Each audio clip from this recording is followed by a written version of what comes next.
నన్ను బలపరచు క్రీస్తు యందు నేను సమస్తము చేయగలను.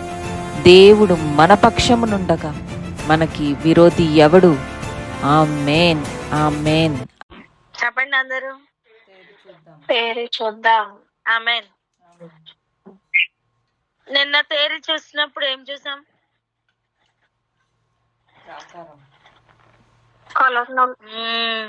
హల్లెలూయా.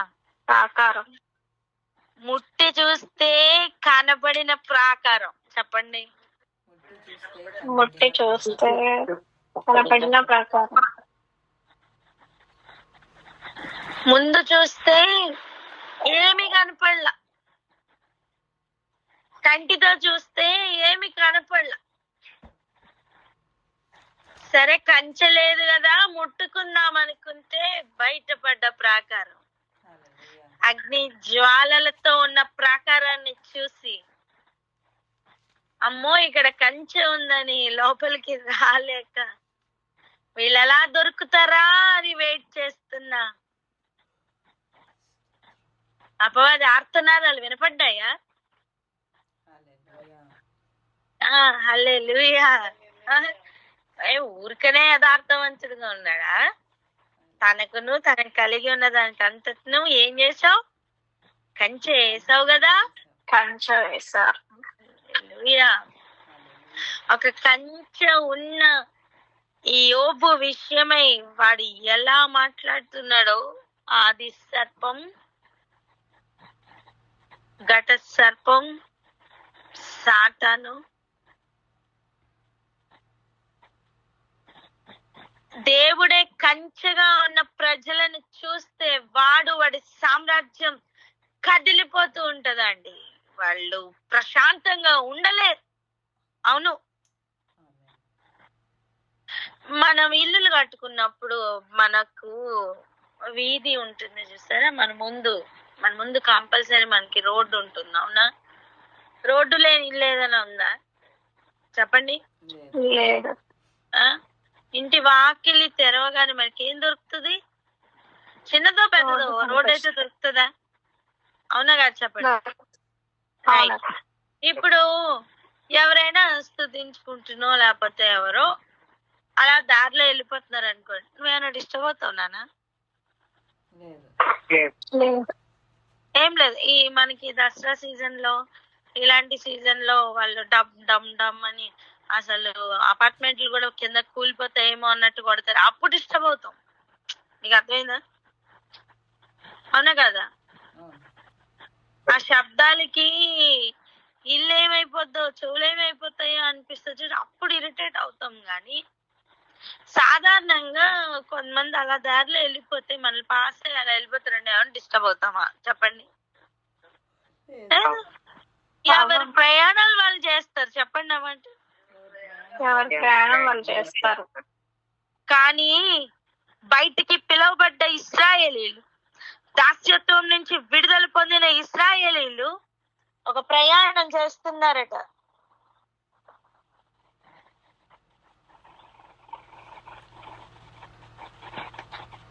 బయటికి పిలువబడిన ఇశ్రాయేలీలు కనాను వైపు ప్రయాణం చేస్తున్నారట.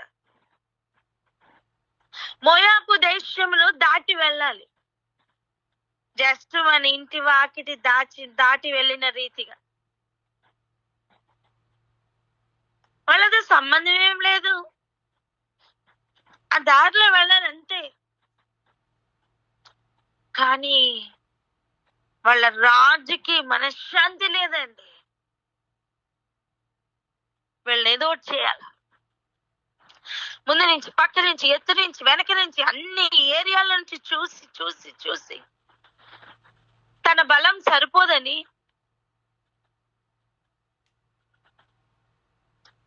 కొన్ని అతీత శక్తులు ఉన్న సోదిగాడిని పిలుచుకొని బాలాకు, బిలామును పిలుచుకొని వారికి వ్యతిరేకంగా పలకమని, శపించమని కొన్ని పన్నాగాలు పన్నాడు. నేను అంతటికి కారణం ఏంటి? మోయాబులో ఉండడానికి వచ్చారా వాళ్ళు? ఏమన్నా మోయాబులో ఏమైనా కాపురం ఉండడానికి వచ్చారా? లేదు. It's a journey. చెప్పండి అన్నమాట. జస్ట్ అదొక ప్రయాణం, అలా దాటి వెళ్ళిపోతున్న ఒక ప్రయాణం.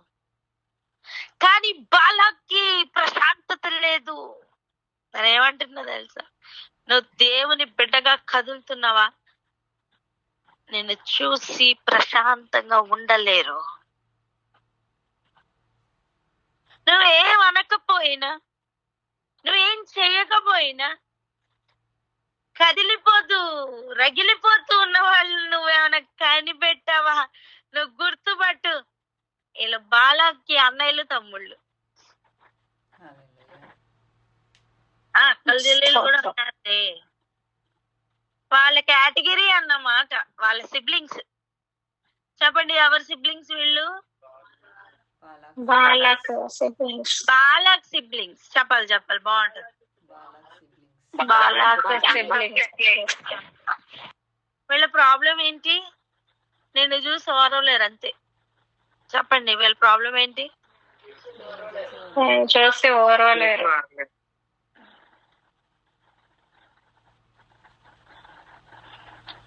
నువ్వు లోకం అనే దాస్యత్వం విడిచిపెట్టి దేవుని కృప వలన ఒక పట్టణంగా, ఒక ప్రాకారం దేవుడే వేస్తున్న పట్టణంగా బాగుగా కట్టపడడానికి వెళ్తున్నావా? నీ స్వదేశంకు చేరడానికి వెళ్తున్నావా? అదొక ప్రయాణం.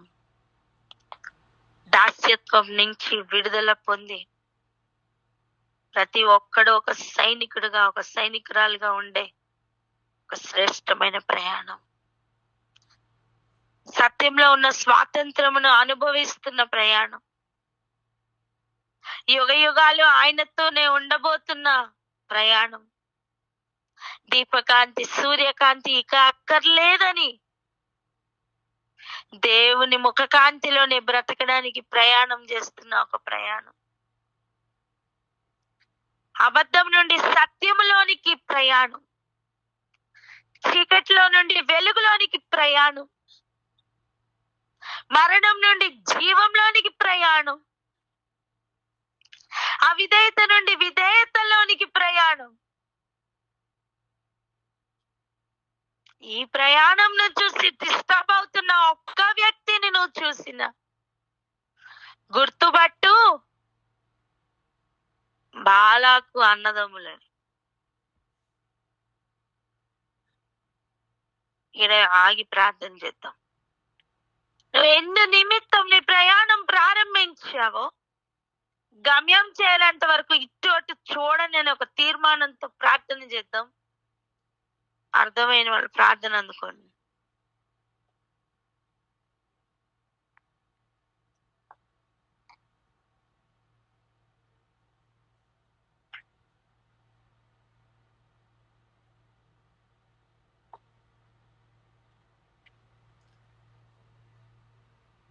హల్లెలూయా. Thank you Jesus, thank you father. స్తోత్రం ప్రభువా. యేసయ్యా, మీకే వందనాలు, స్తుతులు, స్తోత్రములు చెల్లించుకుంటున్నాం తండ్రి. తండ్రి ప్రభువా యేసయ్యా, కనిపించని అగ్ని కంచె వేసి నా తండ్రి యేసయ్యా ప్రతి బిడ్డను కాచి కాపాడి రక్షిస్తున్న దైవమా, మీకే స్తోత్రములు చెల్లించుకుంటున్నాం తండ్రి.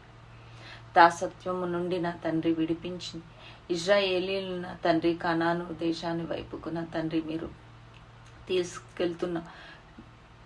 తీసుకెళ్తున్న విధానమును బట్టి స్తోత్రములయ్యా తండ్రి ప్రభువా. వెళ్తున్న మార్గంలో మోయాబులను దేశస్తులు నా తండ్రి ఇశ్రాయేల్ని చూచి నా తండ్రి ప్రభువా ఎంతగానో డిస్టర్బ్ అయ్యి నా తండ్రి ప్రభువా మరి బాలాక్ నా తండ్రి బిలామును పిలిపించి శపించమని నా తండ్రి ప్రభువా నా తండ్రి ఇక్కడ పలుకుతున్నట్టు మేము గ్రహించుచున్నాం తండ్రి ప్రభువా. అవునయ్యా, వారు ఇశ్రాయేలు ఏమి చేయనప్పటికీ కూడా నా తండ్రి ప్రభువా వారి యొక్క ప్రజెన్స్ నా తండ్రి ప్రభువా నా తండ్రి బాలాకును ఏ విధంగా డిస్టర్బ్ చేస్తున్నదో నా తండ్రి ప్రభువా మేము గ్రహించుచున్నామయ్యా. దాస్యత్యం నుండి విడుదల పొంది వెళ్తున్నదే ఒక ప్రయాణం అని నా తండ్రి మీరు సెలవిస్తున్నారు. ఇట్స్ ఏ జర్నీ అని మీరు సెలవిస్తున్నారు ప్రభువా. అవునయ్యా, మేము నా తండ్రి ప్రభువా మా యొక్క పాత రోజు జీవితం విడిచిపెట్టి నా తండ్రి యేసు రాజా మీ తట్టు కళ్ళెత్తి నా తండ్రి ప్రభువ, మీ వైపు నా తండ్రి మేము మార్గాన్ని నా తండ్రి ఏర్పరచుకొని మీరు చూపించిన మార్గంలో మేము నడుచుచున్నదే ఒక ప్రయాణం అని నా తండ్రి ప్రభువ మేము గ్రహించుచున్నామయ్యా. చీకటి నుండి నా తండ్రి ప్రభువ వెలుగులోనికి మీరు నడిపిస్తున్నదే ఒక ప్రయాణం అని మేము గ్రహించుచున్నాం తండ్రి ప్రభువ యేసురాజా. మరి నా తండ్రి ప్రభువ అబద్ధము నుండి నా తండ్రి సత్యములోనికి వెళుతున్నదే ఒక ప్రయాణం అని మేము గ్రహించుచున్నాం నా తండ్రి ప్రభువా యేసురాజా. నా తండ్రి ప్రభువా ప్రతి అబద్ధము నుండి నా తండ్రి విడిపింపబడి నా తండ్రి ప్రభువా సత్యములోనికి నా తండ్రి మేము నడుచుతూ నా తండ్రి ఒక ప్రయాణంలో నా తండ్రి మేము వెళ్చుండగా నా తండ్రి ప్రభువా నా తండ్రి డిస్టర్బ్ అవుతున్న వారే నా తండ్రి ప్రభువా యేసయ్య ఈ బాలాకు యొక్క సహోదరులని మేము గుర్తించుచున్నాం నా తండ్రి ప్రభువా. నా తండ్రి ప్రభువా యేసయ్య మేము నడుస్తున్న మార్గం శ్రేష్టమైన మార్గమని నా తండ్రి యేసురాజా మేము గ్రహించిన వారమే నా తండ్రి యేసయ్య. వాక్యమును బట్టి వాక్యానుసారంగా నడుచుకుంటూ నా తండ్రి మీ ఉన్నతమైన శ్రేష్టమైన మార్గంలో నడుచు వారంగా మేము ఉండటానికి కృప చూపించండి. మమ్మల్ని మేము రిఫైన్ చేసుకుంటూ దినదినము నా తండ్రి ప్రభువ వాక్యమును బట్టి మేము కదులు వారంగా ఉండటానికి కృప చూపుతున్న తండ్రి స్తోత్రం. నా తండ్రి ప్రభువ ఈ యొక్క మా ప్రయాణంలో నా తండ్రి ప్రభువ యేసయ్య మీరే మాకు తోడుగా ఉండి పరిశుద్ధాత్మ దైవమా మీరు మమ్మల్ని నడిపిస్తున్న విధానమును బట్టి స్తోత్రం చెల్లించుకుంటున్నాం. ఈ లోకము యొక్క ప్రయాణంలో నా తండ్రి మేము ప్రయాణిస్తుండగా నా తండ్రి ప్రభువ పరమ కానానైనటువంటి ఆ నిత్యమైన ఆ చోటికి నా తండ్రి ప్రభువ మేమందరము చేర్చబడటానికి మీరే కృప చూపుతున్నందుకు స్తోత్రములు చెల్లించుకుంటున్నాం తండ్రి.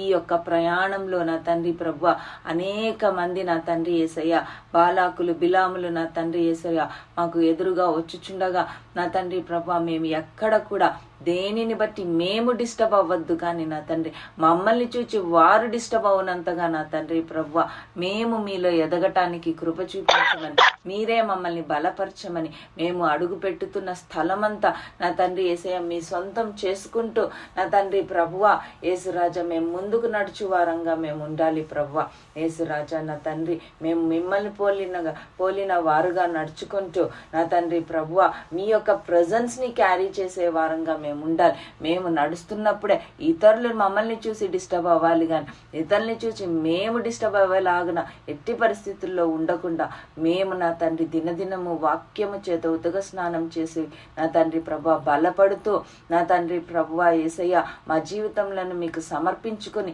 నా తండ్రి ప్రభువా నడిచి వచ్చే ఆలయములుగా మార్చేకొని నా తండ్రి ప్రభువా మీ కొరకు జీవించు వారంగా మేము ఉండటానికి కృప చూపించమని బలపరచమని నడిపించమని యేసయ్య అతి పరిశుద్ధ నామంలో అడిగి బ్రతిమాలి వేడుకుంటున్నాం తండ్రి. Amen amen amen. Thank you Jesus. Hallelujah amen hallelujah amen. ఇలా ఒక ప్రయాణంలో ఉన్నప్పుడు విధేయతలోనికి అడుగులు వేస్తూ ఉన్నప్పుడు విశ్వాసంతో గమ్యం వైపు పరుగులు పెడుతున్న సమయం దేవుడు ఒక పని అప్పగించారు.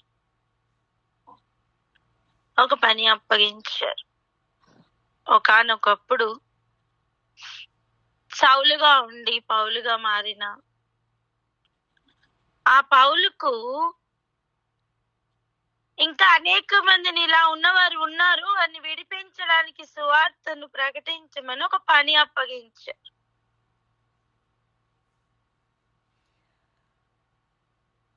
అనేకులు ఇంకా ప్రయాణం కూడా ప్రారంభించకుండా ప్రయాణంలోనే ఉన్నామనుకుంటూ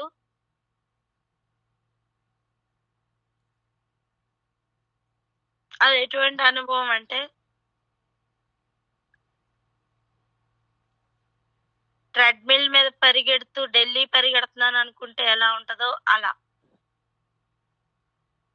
ఉన్న స్థలంలోనే పరిగెడుతూ గమ్యం చేరిపోతాను అనుకున్న అనుభవం ఉంటుంది చూసారా.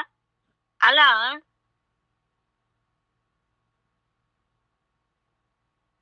ఎక్కడ వేసిన గొంగలి అక్కడే అన్నట్టుగా అక్షరంలో పరిగెడుతూ పరిగెడుతూ పరిగెడుతూ ఎగిరే అనుభవం ఉండవలసిన ఏరియాలో ఏమీ తెలియకుండా ఉన్న ఆ భయంకరమైన పరిస్థితులు దాటి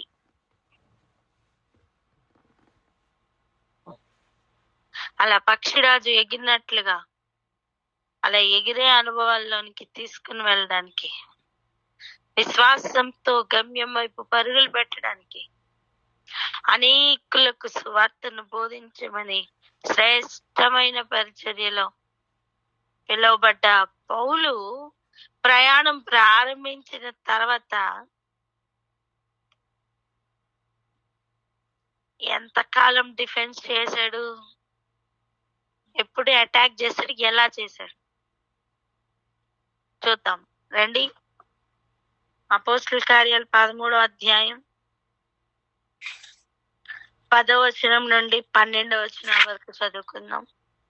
10 నుంచి 12. అపోస్తలుల కార్యాలు 13వ అధ్యాయం 10 నుంచి 12 వరకు. హల్లెలూయా.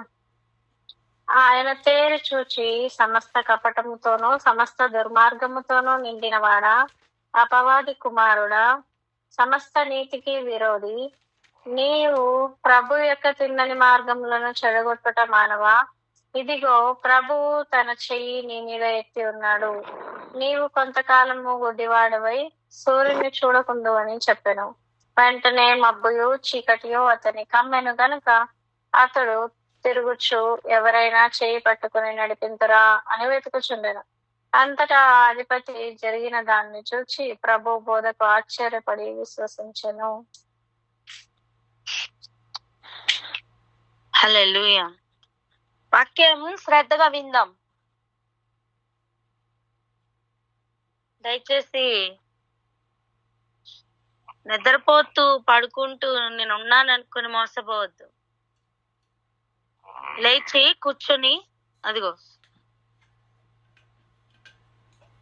కూర్చొని శ్రద్ధగా విందాం.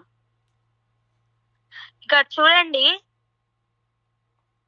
ఈ పౌలు గారు ఈ ప్రయాణంలో వెళ్తూ ఇంకా అలా ఆశగా ఉన్న వారందరూ కూడా సువార్తను వినున్నట్లుగా ఆయన తన ప్రయాణాన్ని కొనసాగిస్తున్నాడు. ఆ సమయం వాక్యము వినకుండా చేస్తున్నా, వాక్యము వినాలి అనుకుంటున్న ఒక అధిపతికి ఆటంకముగా ఉన్న ఒక గారడి వాడిని తేరి చూస్తున్నాడు. ఈరోజు సత్యమైన వాక్యము వినకుండా చేస్తున్న గారడి వాళ్ళు అనేక మంది బయలుదేరారు.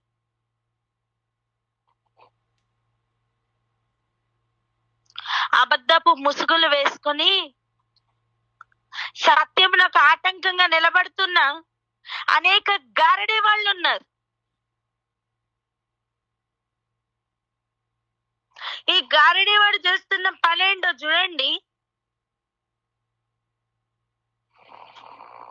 సౌలుని పిలిపించుకుని మరి దేవుని వాక్యం వినాలనుకుంటున్న వివేకం కలిగిన సెర్గి పౌలుకు ఎలుమ అని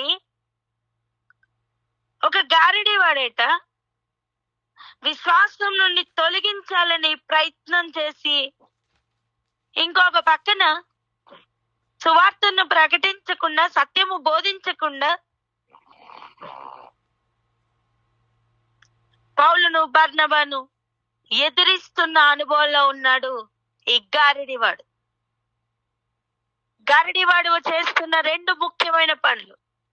ఒకటి, సత్యము పట్టుకుని వచ్చి సువార్తను ప్రకటించడానికి పంపబడిన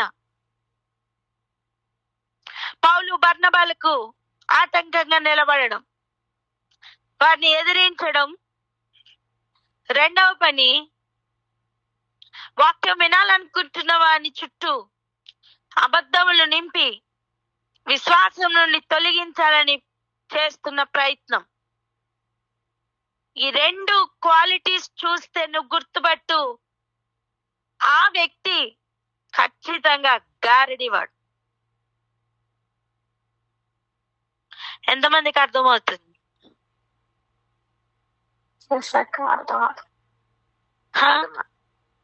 అలా ఈ గారడి వాడు కనబడినప్పుడు ఏం చెయ్యాలి? మన సీనియర్ రికార్డ్స్ ఏంటి? చూడండి, అందుకు పౌలు అనబడిన సౌలు పరిశుద్ధాత్మతో నిండిన వాడై అతన్ని తేరి చూచి, ఇప్పుడు పరిశుద్ధాత్మతో ఇప్పుడు చూడండి, ఒక వ్యక్తి విషంతో నిండాడు అనుకోండి, తను తేరి చూసినప్పుడు దేంతో చూడగలడు? విషపు చూపుతో చూడగలడు. కానీ ఈ వ్యక్తి పరిశుద్ధాత్మతో నిండుకున్నాడట. ఇప్పుడు ఆత్మ చూపిస్తున్న విషయాలు కళ్ళతో చూడడానికి తేరి చూస్తున్నాడు. ఆమేన్. అలా తేరి చూచి పలుకుతున్న మాట ఏంటో తెలుసా? 10వ వచనం, సమస్త కపటముతోనూ సమస్త దుర్మార్గముతోనూ నిండినవాడా, అపవాది కుమారుడా, సమస్త నీతికి విరోధి, నీవు ప్రభు యొక్క తిన్నని మార్గములు చెడగొట్టుట మానవా. ఎవరండి మాటలు పలుకుతుంది? ఎవరు పలుకుతున్నారు? పౌలే పలుకుతున్నా, కానీ లోపల నుంచి నిండిన పరిశుద్ధాత్ముడే పలుకుతున్నారు. ఎందుకు తెలుసా? నీతిని నెరవేర్చాలని, నీతిలోనే ఉన్నా, నీత్యానుసారంగా నడుస్తున్న, నీతికి న్యాయాధిపతి అయిన పరిశుద్ధాత్ముడు.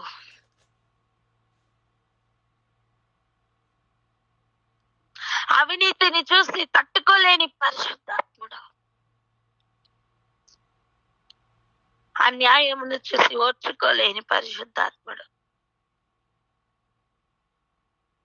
దేవుని తిన్నని మార్గంలను చెరుపు వాణిని చూసి రోషముతో కదులుతున్న పరిశుద్ధాత్ముడు.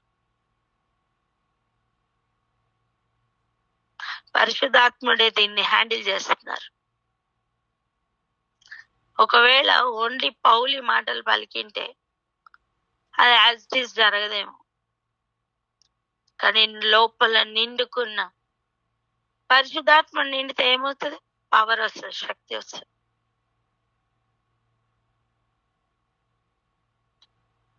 ఆ శక్తితో నింపబడి తేరి చూస్తున్నప్పుడు ఆ వ్యక్తి ఎవరో కనిపిస్తుంది, ఆ వ్యక్తి ఏం చేస్తున్నాడో కనిపిస్తుంది. ఎందుకు ఇలా చేస్తున్నాడో అనిపించట్లా, వాడు ఎందుకు అలా బిహేవ్ చేస్తున్నాడో క్లారిటీగా కనిపించేస్తుంది. అదే చెప్తున్నాడు. మొదట ఆ వ్యక్తి సమస్త కపటంతో నిండుకున్నాడు, అది కనిపిస్తుంది. 2, సమస్త దుర్మార్గముతో నిండుకున్నాడు, అది కనిపిస్తుంది. 3వది, అపవాది కుమారుడు. ఎవరు అపవాది కుమారులు? అబద్ధమును ప్రేమించి జరిగించువాడే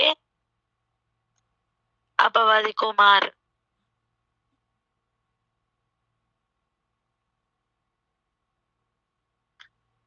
తండ్రి చిత్తం చెయ్యాలనుకున్న వాడే కుమారుడు. మనం దేవుని చిత్తం చేయాలనుకుంటే దేవుని కుమారులం. అబద్ధమునకు జనకుడైన వాని యొక్క చిత్తం చేయాలనుకుంటే మనం వాని కుమారులం. తేటగా ఈ వ్యక్తి ఎవరి కుమారుడో కనిపిస్తుంది. 4వది, సమస్త నీతికి విరోధి. నీతి న్యాయం అమలవుతున్నాయంటే వాడు కదిలిపోతూ ఉంటాడు. ఎందుకు? వాడు నీతికి విరోధి. చెప్పండి, ఎవరు? నీతికి విరోధి అని చెప్పండి. నీతికి విరోధి. నీతికి విరోధిగా ఉంటాడు. ఇక వాడు చేస్తున్న ముఖ్యమైన పని దేవుని తిన్నని మార్గములను చేరుపుట, దేవుని తిన్నని మార్గంలో నుండి అనేకుల్ని డైవర్ట్ చేయుట. అసలు దేవుని మార్గంలే చెరపాలని ప్రయత్నం చేయట. ఈ పనిలో ఉన్నవాని పరిశుద్ధాత్ముడు గద్దిస్తున్నారు. ఎలా తెలుసా? మానవా, ఇంకా ఆది నుంచి ఇదే పనులు చేస్తానే కదా అంటారు మానవా అని. అవునా కదా చెప్పండి?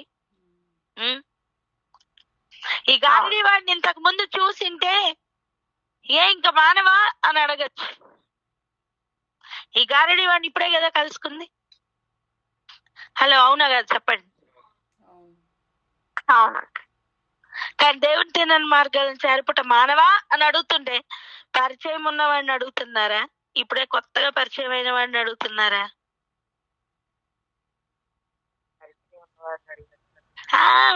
పౌలు మొదటిగా చూస్తున్నాడేమో మొదటిసారి, కానీ లోపల నిండుకున్న పరిశుద్ధాత్ముడు ఆది నుంచి చూస్తూనే ఉన్నారు. ఆమేన్.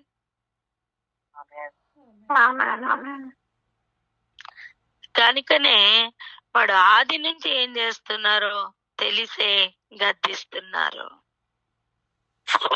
గద్దించి ఊరుకోలేదు. ఇదిగో ప్రభువు తన చెయ్యి నీ మీద ఎత్తి ఉన్నాడు. పలకండి అన్నమాట.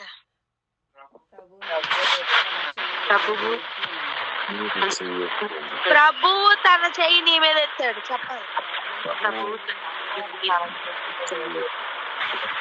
ఇక వీళ్ళు ఎత్తి చేతులు ఎత్తి కపటాన్ని వదిలి, విషాన్ని వదిలి, శాపాల్ని వదిలి ఇక ఏం చేసినా సరే అవేవి కూడా ఆయన ప్రజలకు తాకవు. ఎందుకు తెలుసా? దేవుడు తన చెయ్యిని వాళ్ళకు పైగా ఎత్తాడట. ఏం జరుగుతుందో చూడండి. నీవు కొంతకాలం గుడ్డివాడవై, నీ కళ్ళు ఇంకా కనబడవు, సూర్యుని చూడకుందువని చెప్పెను.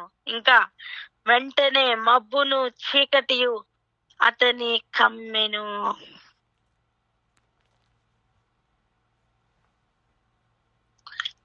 గనుక అతడు తిరుగుచు ఎవరైనా చేయి పట్టుకుని నడిపించురా అని వెతుకుచుండెను. ఎవరైనా నడిపిస్తారేమో.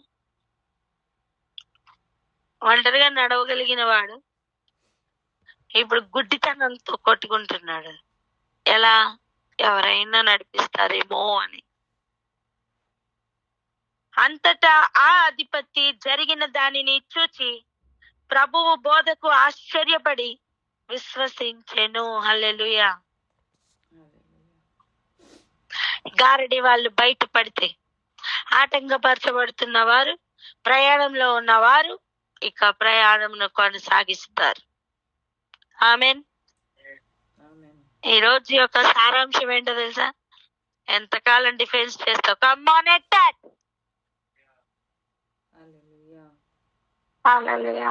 అందరూ ఒకసారి చెప్పండి. ఎంతకాలం డిఫెన్స్ చేస్తావు?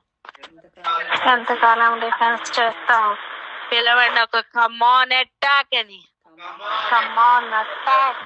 హల్లెలూయా. ప్రార్థన చేద్దామా? ఏమని తెలుసా? నువ్వు తేరి చూచినప్పుడు జరుగుతున్నది ఏంటో నీకు కనపడాలి. నువ్వు తేరి చూచినప్పుడు వాక్యము కొరకు ఎదురు చూస్తున్న ప్రాణాలు ఎవరో కాదో నీకు క్లియర్ గా కనపడాలి. నువ్వు తేరి చూసినప్పుడు కపటంతో నిండిన వారు ఎవరు, కపటంతో నిండని వారు ఎవరు నీకు కనపడాలి. నాన్న, నీతికి విరోధి ఎవరు, నీతిని జరిగించడానికి ప్రయాణం కొనసాగిస్తున్న వారు ఎవరు నీ కంటికి కనబడాలి. ఇవేవి కనబడకపోతే ఆల్రెడీ ఆత్మీయ గుడ్డితనంను అనుభవిస్తున్న వాడు ప్రకృతిలో కూడా ప్రకృతి సంబంధమైన గుడ్డితనంను అనుభవించడం పెద్ద విషయమా? ఇహమందు పరమందు చోటు లేని వారిగా వారు మారిపోతారు. దుర్నీతిని ప్రేమిస్తూ అపవాది కుమారులుగా ఉన్న వారందరికీ కూడా పట్టవలసిన స్థితి ఇది. ఇలా పట్టాలి అంటే ఆయన కుమారులు పరిశుద్ధాత్మతో నిండుకున్న వారే తేరి చూస్తే చాలు. ఇక పలకవలసినవన్నీ పరిశుద్ధాత్ముడే చూసుకుంటారు. యుద్ధం యెహోవాది, విజయం మనదే. వాక్యం అంతటా ప్రకటించమని చెప్పి ప్రభువే పంపించి ఉంటే ఆ వాక్యమునకు ఆటంకంగా వస్తున్న ప్రతి ఆయుధమును నిరాయుధంగా చేయగలిగిన వాడు ప్రభువే.